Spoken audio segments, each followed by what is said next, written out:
हो सकता है। तो ये बड़ी जानकारी सामने आ रही है, जहां बीजेपी सांसद प्रवीण खंडेलवाल ने पत्र लिखा है। केंद्रीय गृह मंत्री अमित शाह को ये पत्र लिखा गया। तो बताते चले कि दिल्ली का नाम बदलकर इंद्रप्रस्थ करने की मांग यहां पर की गई है।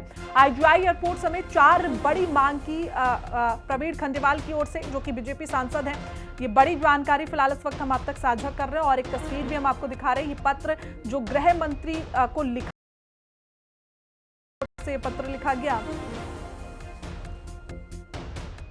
दिल्ली का स्थापना दिवस है और आज मैंने केंद्रीय गृह मंत्री माननीय श्री अमित शाह जी को एक पत्र भेज करके सुझाव दिया है कि दिल्ली का नाम बदल करके इंद्रप्रस्थ किया जाए। हम सब जानते हैं कि दिल्ली का इतिहास पांडव काल से जुड़ा है और वो जो गौरवशाली परंपराएं हैं वो दिल्ली के नाम से कहीं पर भी नहीं दिखाई देती, क्योंकि पांडवों की राजधानी इंद्रप्रस्थ थी। इसलिए दिल्ली का नाम यदि इंद्रप्रस्थ किया जाएगा तो दिल्ली की जो संस्कृति है, दिल्ली की जो सभ्यता है, दिल्ली की हेरिटेज है, कल्चर है, वो सीधे तौर पर नाम के साथ दिखाई देगी और उस कल्चर की पुनर्स्थापना होगी।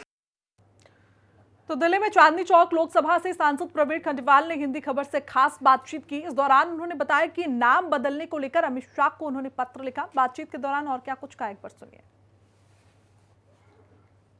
दिल्ली का नाम बदलकर एक बार फिर इंद्रप्रस्थ रखने की मांग उठी है और इसको मांग को उठाया है चांदनी चौक से सांसद प्रवीण खंडेलवाल जी ने। अमित शाह को एक पत्र लिखा है, क्या पूरा है, किस तरह से मांग की गई है, इसके लिए बात करते हैं प्रवीण खंडेलवाल जी से। प्रवीण जी, दिल्ली का नाम बदलने की मांग की गई।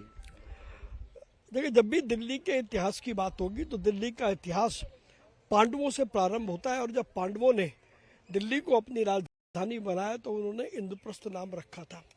किसी भी शहर का नाम उस शहर की संस्कृति और सभ्यता को दर्शाता है और इसीलिए मैंने सुझाव दिया है कि दिल्ली के नाम को इंद्रप्रस्थ का नाम दिया जाए। वहीं मैंने ये भी सुझाव दिया है कि दिल्ली में किसी प्रमुख स्थल पर पांडवों की मूर्तियां लगाई जाए, पुरानी दिल्ली रेलवे स्टेशन का नाम बदल करके इंद्रप्रस्थ जंक्शन किया जाए और दिल्ली हवाई अड्डे का नाम बदल करके इंद्रप्रस्थ अंतर्राष्ट्रीय हवाई अड्डा किया जाए। विपक्ष जो है लेकिन इसको लेके कई बार मांग उठाता है। उत्तर प्रदेश में भी बीजेपी ने ही शुरुआत की नाम बदलने की और आज फिर 1995 में मद्रास का नाम बदल करके चेन्नई किसने किया?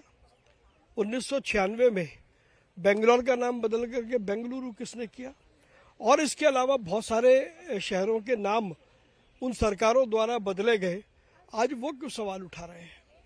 और इस बात से कौन इनकार कर सकता है कि आप शहर का नाम उस शहर की संस्कृति के ऊपर रखें? अब तक यही होता आया है और 95-96 में भी यही तर्क दिए गए थे जब नाम बदले गए थे।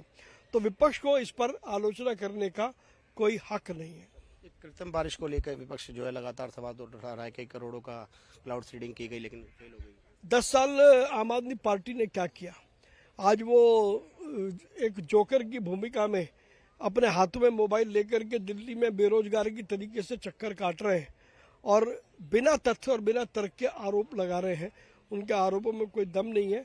हमारी दिल्ली की सरकार मुख्यमंत्री रेखा गुप्ता जी के नेतृत्व में हर वो प्रयास कर रही है जिससे दिल्ली के लोगों को स्वच्छ वातावरण मिले और उनको सारी सुविधाएं प्राप्त हो। तो हमारे साथ थे भाजपा सांसद प्रवीण खंडेलवाल जी, जिसका कहना है कि दिल्ली सरकार और रेखा गुप्ता जो है लगातार जो है दिल्ली में कार्य कर रही है जिससे कि दिल्ली और दिल्ली का स्वास्थ्य और पॉल्यूशन जो है वो ठीक रहे। मैं अपने कैमरामैन साथी दीपक मंडल के साथ दीपक शर्मा, हिंदी खबर, दिल्ली।